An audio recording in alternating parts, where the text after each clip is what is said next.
In today's Forex Midweek Outlook, we are discussing the DXY, the Euro, the Pound, and also gold. As we head into those PMI numbers out of Europe on Thursday, I'll have all the latest on these markets, including updates on my trades. So guys, if you want my help with your trading before we get into today's video, if you want my help including seeing my trades in real time, also VIP-only videos, daily setups, and also the full course, be sure to check out the link in the description of this video for 85% off lifetime access. All right, so looking at the DXY US dollar index, we talked about this one on Tuesday, and you can see here that on the 4-hour time frame, we have the market bouncing right where we'd expect, because yesterday what we saw here was on Tuesday, we saw the DXY break out above the top of this channel. So notice how off of this high from back here on August 1st, we have several highs off of this area. Ignore this wick up here. We talked about this on Tuesday. This is actually a trading view issue. They have not corrected it yet, but the market was never up here in this area during this session. And you can see where we have this high back here. We had the breakout on Tuesday and the retest here on Wednesday. Okay, so following those FOMC minutes that we saw on Wednesday, we did see the DXY bounce right there from that area where we'd expect, right around 98.1. So going forward, guys, as long as the DXY is above this area, we do have it carving these higher lows off of this 97.7 area, right? So we've talked about this recently here, where it does look like the US dollar is getting a little bit more bullish following the reclaim down here or the retest down here and those higher lows. And now we have that reclaim or that breakout and retest here of this level, okay, off of the August 1st high. So for now, again, the market does look relatively constructive. However, you've got to be aware that on Thursday, we do have a lot of PMI numbers out of Europe. So keep that in mind that this could change. Okay, so if the DXY were to lose this area down here over the coming days, then that of course would be bearish and open up levels like 97.70, potentially the bottom of this channel. Okay, so that is, a potential scenario. However, as I always say, guys, you have to go with what's on the chart, not what you want to see happen. So if you want to see the US dollar fail, that's not something that's tradable. You have to go with what's in front of you. And right now, what's in front of us is the market holding above this key support area around 98.10. All right, so resistance for the DXY comes in at 98.50/60. These highs back here, we've also got these lows. And then up here around 99.35, up toward about 99.5. That, of course, was the failed break that we saw back here in early August. Okay, so you can see on August 1st, we did get this failed breakout above 99.35. That was the June highs back here. We discussed all this in detail. You can see highs back here. We had the breakout and the failure here on August 1st. Okay, so there is an imbalance for the DXY up there around 99.3, up toward about 99.5, which could drag this market higher because markets have a tendency when you get this kind of an imbalance like this, again, ignore this wick. Okay, the market was never up here. When you get this kind of move here and the market never retests areas like this, it never returns to that area that it broke down from. A lot of times, guys, markets will come back here and retest areas like this. Okay, so we'll see if that becomes the case here. But all in all, guys, as I mentioned on Tuesday, this market so far is moving within this ascending channel. Okay, so 98.1 is going to be the level to watch as we go into those Thursday PMI numbers. All right, so next up, guys, let's take a look here at the EURUSD here, 4-hour time frame. And again, we talked about this one earlier in the week. So what I told VIP members on Monday, and this is the advantage, guys, of being in Discord, is that you do get real-time market updates in Discord. And so what I talked about here on Monday before the market ever came up here toward this level was I pointed out this imbalance up here, this single print and TPO terms. Essentially what this means, guys, is just to explain this a little bit, I'm not going to get into TPO in detail, although we do talk about this a lot in Discord. You can see back here on the 30-minute, this right here was a very aggressive breakdown from the euro. What you'll notice is you had these two lows back here. This was a very thinly traded area. You saw the highs right here. We had an imbalance through this region. Okay, notice how the euro tagged this level, went 2 pips above it, and then sold off. Okay, so this is the power, guys, of TPO and these single prints that I talk about. And you can see where that was an excellent short opportunity for anybody who took that here earlier this week. Now, look at the euro now. We do have it holding below the level that we talked about here earlier in the week. So you can see that off of this August 5th low down here on the 4-hour time frame, you've got from the closing price, all these lows down here, and the market held above it here on the 4-hour, tagged that single print up here, and then sold off. Okay, so this is what we talked about on Tuesday, where right now the euro is technically holding below this trend line. Okay, so as long as we're below this area up here, right, then the euro is technically bearish.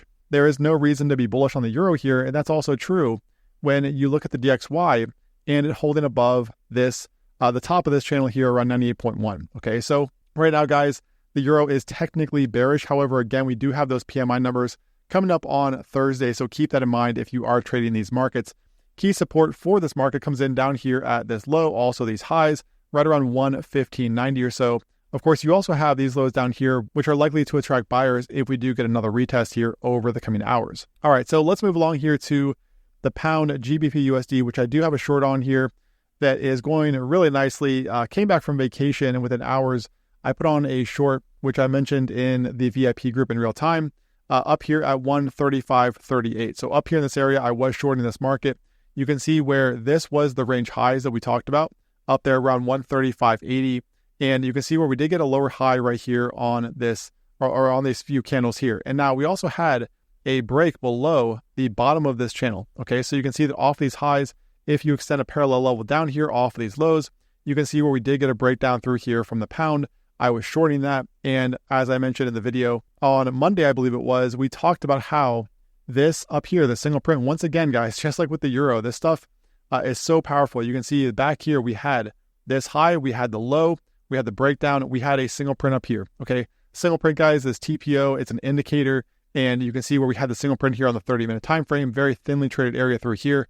The market came back this area, filled that single print by 2 pips, very much like the euro, and then we got that sell-off. Okay, so all in all, guys, going well here so far. I will be managing this trade before those PMI numbers, essentially moving my stop loss down to trail that stop loss and protect those profits. All right, so again, shorting up here in this area, announced in real time with the market trading down here now and closing the 4-hour time frame at least below this area down here. You can see it was retested right around 134.68 or so. Now, keep in mind, though, that this is the 4-hour time frame. If we go to the daily, you can see where technically you could make the case that this area, okay, is as low as down here right around 134.50. All right, so keep that in mind. Also with those PMI numbers, guys, you've got this resistance area back here, which we could see the pound come up here and fill this area before we get, potentially a further drop from this market.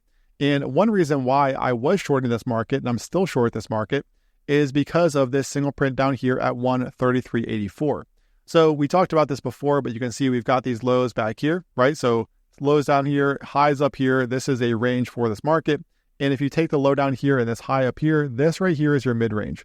And a lot of times when you get a ranging market like this, markets tend to return to those mid-ranges, right? Which is logical because the market is range-bound. And furthermore, if you look here on the 1-hour time frame and you go back here to this key level, okay, so here is the high right here, resistance through here. We saw the pound break back above this. And notice how this low right here and this one right here did not retest this key level. Now, that created this single print here on the 30-minute time frame at 1.3384. Now, as I often say, guys, single prints like this or imbalances tend to draw a market higher or lower. Markets are drawn to these areas because this was a very thinly traded region. So there is essentially liquidity up for grabs down here in this area. And market makers, one of their primary jobs is to make sure as much liquidity is in play as possible. So if you know that this back here, guys, is an imbalance, a single print, and you know that the market's breaking down now, right? We've got this breakdown occurring, then chances are we probably see the market come down here and test this area over the coming days. But again, I want to repeat, we do have PMI numbers on Thursday that could change things. Okay, I'm not saying that they will, but you have to be aware of that as one possible scenario. But as of right now, guys, as long as this market stays weak and the DXY stays above 98.10, I am going to remain short here on the pound. Okay, so last up, let's take a look here at gold XAUUSD. Now, this is interesting because on the one hand, we have the US dollar looking more bullish, and on the other, we also have gold looking more bullish as well. So these tend to move inversely to one another, not all the time, but when you see this happening, you've got to be a little bit careful because this right here could be a failed breakout. But as of right now, you can see this was a very clear falling wedge here on XAUUSD. Okay, so off these lows down here and also these highs, you can see where we do have a very clean breakout so far here on Wednesday. And this area down here, so let's take a look at this now on Thursday or Friday. If it's tested, if it's retested, this could come in all the way down here at these recent lows, right around 33.30. Okay, so this is going to flip to new support here off of these lows down here in this area.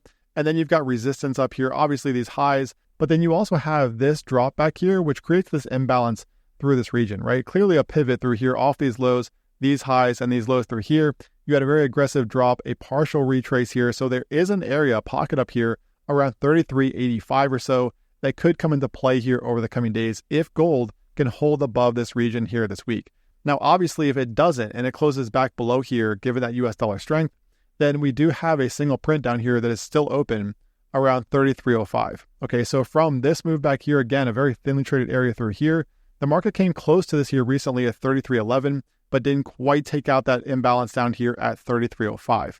All right, so all things to be aware of here with gold. And again, with this market looking bullish and also the US dollar looking bullish, it does make it a little bit tricky in terms of identifying, is gold likely to head up here toward these highs and potentially fill in this region up here, or will this fail and we get a move down there toward 33.05? Obviously, we'll find out. We'll know more, hopefully, on Thursday with those PMI numbers. All right, guys, so I hope this video helped. Be sure to join us in VIP for those real-time market updates, including seeing my trades live. Be sure to check out the link in the description of this video for 85% off lifetime access. Trade well out there. Be careful with those PMI numbers on Thursday, and I will talk to you again tomorrow.